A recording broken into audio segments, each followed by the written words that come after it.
समय ज्ञान telling the time.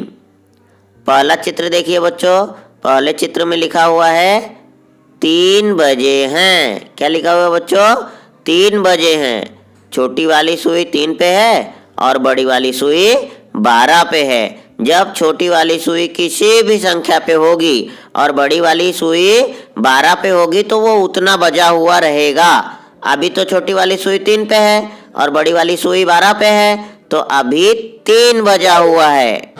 देखो बच्चों दूसरे वाली घड़ी को ध्यान से सुनना, क्या लिखा हुआ है उसको पढ़ना है और क्या बोल रहा हूँ वो ध्यान से सुनो एकदम। 3:15 बजे हैं। क्या बोल रहा है बच्चों घड़ी?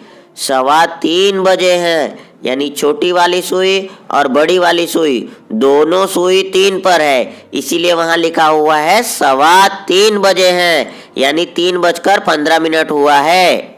देखो बच्चों ध्यान से, यहाँ पर दोनों सुई 3 पर दिखाई दे रही है, तो यहाँ पर लिखा हुआ है 3:15 बजे हैं। लेकिन क्या आपको पता है कितना भी बजकर अगर 15 मिनट होता है तो हम लोग बोलते हैं सवा। तो जब भी अभी ये छोटी वाली सुई 2 पे होती और बड़ी वाली सुई 3 पे होती तो हम क्या बोलते हैं? 2:15 हुए हैं। अच्छा, छोटी वाली सुई इसी प्रकार से 4 पे होती और बड़ी वाली सुई 3 पे होती तो हम लोग क्या बोलते हैं? 4:15 हुए हैं। अच्छा, छोटी वाली सुई 5 पे होती और बड़ी वाली सुई 3 पे होती तो हम लोग बोलते हैं 5:15 हुए हैं। आशा करता हूँ बच्चों आप लोग समझ गए होंगे कि सवा किसको बोलते हैं। कितना भी बजकर अगर 15 मिनट होता है तो हम लोग बोलते हैं सवा। ठीक है बच्चों।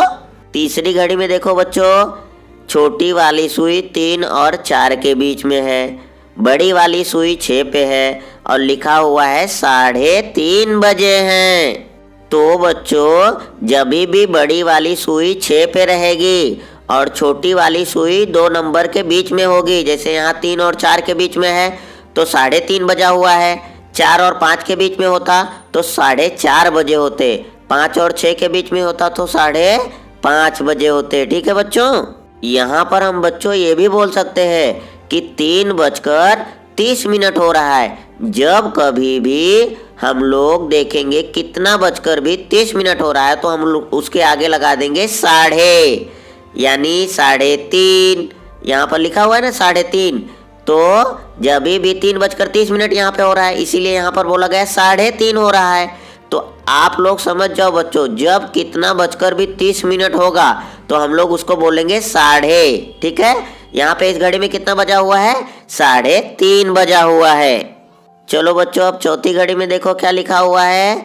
चौथी घड़ी में लिखा हुआ है 3:45 बजे है। छोटी वाली सुई देखो कहाँ पे है?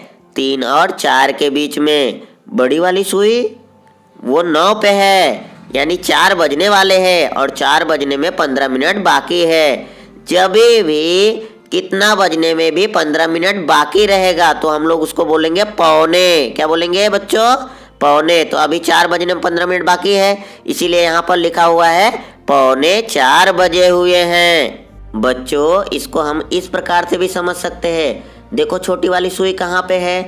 3 से दूर है और 4 के एकदम पास में है, और बड़ी वाली सुई देखो 9 पे है, तो यानी हम लोग इसको बोल सकते हैं 3:45 हो रहे हैं। 5 का पहाड़ा पढ़ के आप लोग घड़ी देखते हो ना, यानी 1 पे गया तो 5 मिनट, 2 पे गया तो 10 मिनट, 3 पे गया तो 15 मिनट, 4 पे गया तो 20 मिनट, 5 पे गया तो 25 मिनट, 6 पे गया तो 30 मिनट, 7 पे गया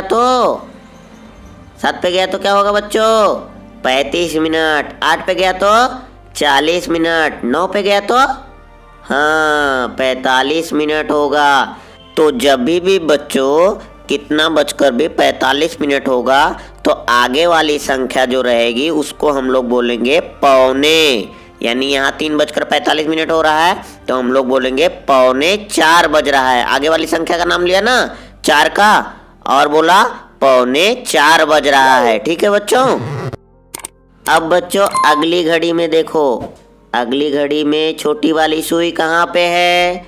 4 के बिल्कुल पास में है, और बड़ी वाली सुई 11 पे है। तो 4 बजने में 5 मिनट कम है, यानी 4 बजने में 5 मिनट बाकी है। अब बच्चों आगे वाली घड़ी देखो। आगे वाली घड़ी में छोटी वाली सुई 4 पे है, बड़ी वाली सुई किस पे है? 1 पे। तो यहाँ पर 4:05 हुए हैं। तो बच्चों आप लोगों को समय ज्ञान में पूरा समय अच्छे से समझ में आ गया। अब आप लोग घड़ी देख देख कर समय अच्छे से बताया करो।